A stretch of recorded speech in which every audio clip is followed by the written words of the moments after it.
Ресейлік пропагандистің не айтқан естіген шығарсыздар, иә? Бейбіт күнде отырып, Қазақстанмен доспыз деп отырған екі күннің бірінде Тоқаев Ресейге барады, Ресейге барады, ал Путин болса Қазақстанға келіп отырған достас мемлекетпіз деп отырған елдің адамы Соловьевтың жасаған мәлімдемесі тыңдап, енді бұл не деп айтуға болады? Олардың империялық ниеті әлде қалмаған сияқты. Енді мәлімдемені тыңдайтын болсаңыздар, мына Венесуэладағы Мадуроны алып кетті ғой, Трамп барды диктатор деп. Өз еліне апарып, Америкаға апарып соттап жатыр диктаторды. Сонда Соловьевтың айтқанын қараңыздар. Демек Америкаға болады екен, онда бізге де болады деген сияқты.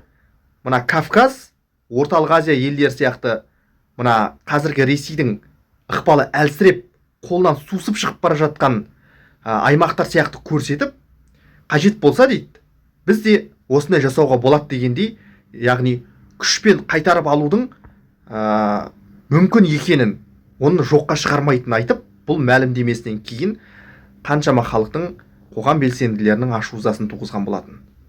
Өйткені қазіргі кезде Ресейдің жанайқай дейміз бе, тыраштанғанын әлем тыңдамай бастады. Өйткені Ресей өзінің халықаралық беделін жоғалта бастады. Украинамен соғыс Ресей армиясының жағдайының қандай екенін, экономикасының қандай екенін, оның шынайы ниетінің қандай екенін әлемге ашық көрсеткен үлкен тарихи кезең болды деп айтсақ болады. Және Ресей өзінің халықаралық аренада қаншама одақтастарынан айырылып жатыр. Сириядан кетті ма? Сириядағы ықпалынан айырылды ғой? Айырылды Ресей. Венесуэладағы ықпалынан айырылды ма? Венесуэладағы ықпалынан айырылды. Мадуроны Трамп апарып соттап жатыр, Америкаға апарып. Иран кезекте тұр. Халық жаппай наразылыққа шығып, билікті төңкеріп тастауға ұмтылып жатыр. Миллиондаған, 100 мыңдаған халық Иранның билігінде шайқалтып жатыр. Кезек Иранға келіп жатыр. Яғни Ресей халықаралық аренада одақтастарынан да айырылып жатыр.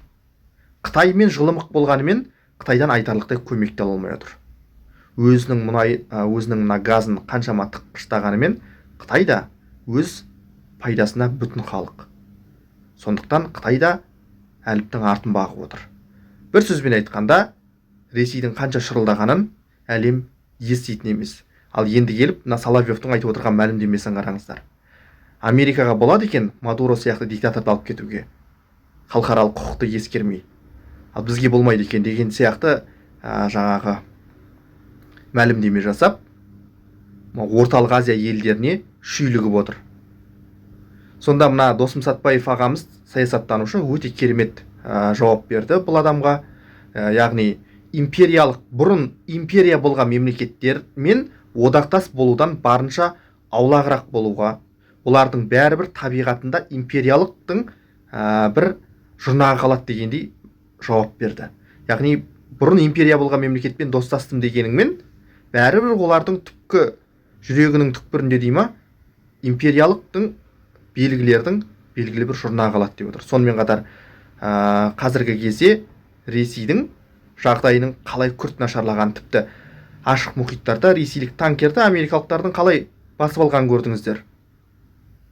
Ал бұның барлығы Ресейдің халықаралық беделіне де, Ресейдің халықаралық аренадағы күшіне де, ықпалына да әсер ететіні айтпаса да түсінікті. Соловьевтың бұл айтып отырған мәлімдемесі Кремльдің бұйрығымен, не болмаса құпия тапсырмасымен айтылды ма, әлде өзінің жүрегінің түкпірінде жатқан ойлар ма, әлде осының екеуі ма, ол белгісіз. Бірақ қалай дегенмен де Досым Сәтбаев ағамыздың өзі айтып отыр. ОДКБ сонда не үшін керек дейді. Сонда ОДКБ-ның өзінің қалай айтуға болады, мәнін жоғалта бастаған сияқты ОДКБ. Өйткені Қазақстан осы ОДКБ-ның мүшесі. Бірақ осыған қарамастан Соловьевтың бұлай айтуы, мәлімдеме жасауы. Және Қазақстан мен Ресей достас мемлекет. Ресми байланысқа қарайтын болсаңыздар. Бірақ Соловьев осындай мәлімдеме жасап отыр. Сонда ОДКБ-ның өзіне сенбей отырма дейді. осыны білгеннен кейін дейді, Армения мен Өзбекстан ОДКБ-дан бас тартты дейді. Ал сіздер біле берсеңіздер, Армения ОДКБ-дан шығып кетті, ал Өзбекстан, мына ОДКБ бар ғой, соның іргетасы осы Өзбекстанда, Ташкентте қаланды. Бірақ Өзбекстан ОДКБ-дан шығып кеткен мемлекет, кетіп қалған мемлекет. Ал енді бұған не дейсіздер? Бұлай қарап отырсаңыздар, ресейлік дума депутаттары болсын, Путин болсын, оның айналасында осы Соловьев сияқты адамдардың бұндай мәлімдемелері тек Орта Азия елдерінің ашу-ызасын ғана келтіреді.